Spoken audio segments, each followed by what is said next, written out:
Live look at the skyline over Detroit, Michigan. It's just one of the many metro cities that we're talking about this morning, dealing with extensive smoke and smog and just poor air quality. You see Washington, D.C. there. It has been absolutely wild to see these images come through overnight and into the morning. New York City, that skyline barely recognizable. That is a live look. That is at 10:30 in the morning. Right. You see no sunlight. There is nothing there. It's crazy. 100 wildfires burning to the north in Canada, Yes. and that has just sent all of the smoke into our country. So a large part of the eastern seaboard down to South Carolina, Right. and then over in the Midwest. It was a rough day yesterday, today, and maybe another tough 36 hours, Scotty says. So we're keeping an eye on that. Yeah, and we've been tracking the haze of this wildfire smoke over a large part of the country that's coming from Canada, as we mentioned. It was really, I mean, like, look at that.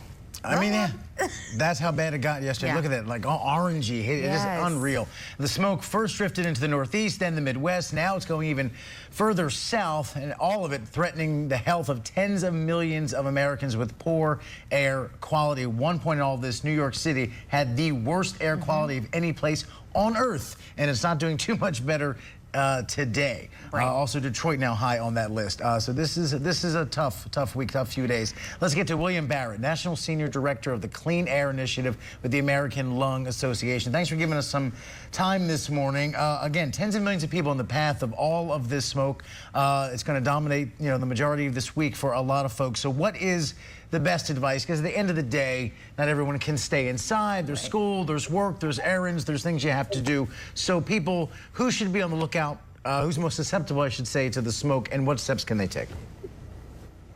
Sure. Well, thanks for bringing attention to this really important issue. We know that people's health is being affected right now because they're being exposed to wildfire smoke. The key message is really to limit your time outdoors to the extent possible. Stay indoors as much as possible. Protect the air in your car, in your home. Really try to keep the smoke from coming in, and really paying attention to the changing conditions, the weather changes, the wind shifts, all of that is really important to pay attention to. And then, really, as you noted, there are some folks who are more susceptible. So we really want to make sure that we're paying attention to any symptoms that we might, develop ourselves, but also for our kids or seniors in our families or people with lung or heart disease or diabetes who might be struggling even more.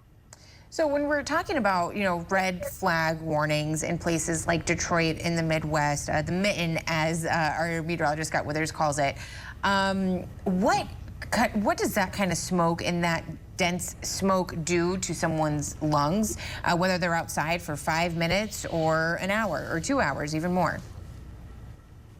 Well, and it's important to remember that some of these effects can show up days after exposure. So it's not just immediate necessarily, but it can be lingering. And fine particles can get, deep into our lungs. They can bypass the body's defenses and even cross into the bloodstream, causing, cardiovascular issues. So it's important that we're realizing that, we can have minor irritation, burning throat and burning eyes, but it can also lead to things like asthma exacerbations or worsening of COPD symptoms. So there's a wide range of consequences here. And again, the key message is to limit your time outdoors, stay indoors to the greatest extent possible, and really keep an extra eye on those in your family who might be more vulnerable. And I'm just wondering if, some of the little steps work. Obviously, most of us still have some COVID masks, some N95s hanging around the kitchen drawer in the closet somewhere. Should certain folks in hearted areas bring them back out? Are the air purifiers you see everywhere now? Is that effective to keep running in your office or in your home today? What are some everyday steps you'd recommend people take that are actually effective? Yeah, the things that are most effective, again, are limiting time outdoors, limiting exposure to unhealthy air. Certainly, air purifiers with HEPA filters can be useful in screening out the particles that do get indoors. For masks, we really want to be clear that your standard dust mask or surgical mask isn't going to be that effective compared to an N95, and even an N95 mask shouldn't be really relied on as the main source of protection.